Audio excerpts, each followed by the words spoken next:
मुर्दे का खौफनाक वाकया ये वाकया एक छोटे से गांव में पेश आया जहां रात के वक्त हर तरफ सन्नाटा छाया हुआ था।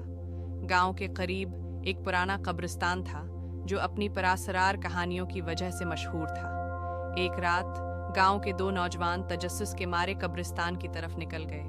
उनका मकसद सिर्फ हिम्मत आजमाना और दूसरों को मुतासिर करना था। जब वो कब्रिस्तान के अंदर दाखिल हुए तो वहां गहरी खामोशी और अजीब सी ठंड महसूस हुई। वो एक पुरानी कब्र के पास रखे जिसके बारे में कहा जाता था कि वहां है दफन मुर्दे की रूह रात को भटकती है। जैसे ही वो करीब पहुंचे, अचानक हुआ तेज चलने लगी और एक खौफनाक आवाज गूंजी।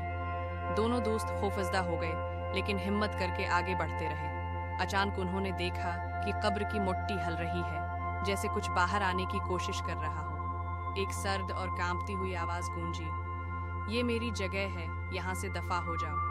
दोनों नौजवान खौफ से थर थर कांपने लगे और वहां से भाग निकले। गांव पहुंचकर वो सख्त बीमार पड़ गए और बार बार कहते रहे कि उन्होंने वाकई कुछ खौफनाक देखा है। बाद में मालूम हुआ कि वो कब्र एक ऐसे शख्स की थी जिसके बारे में कहा जाता था कि वो मरने के बाद भी सुकून नहीं पा सका था। ये वाकया गांव वालों के लिए एक अबरत बन गया और उन्होंने दोबारा रात के वक्त कब्रिस्तान के करीब जाने से तौबा कर ली।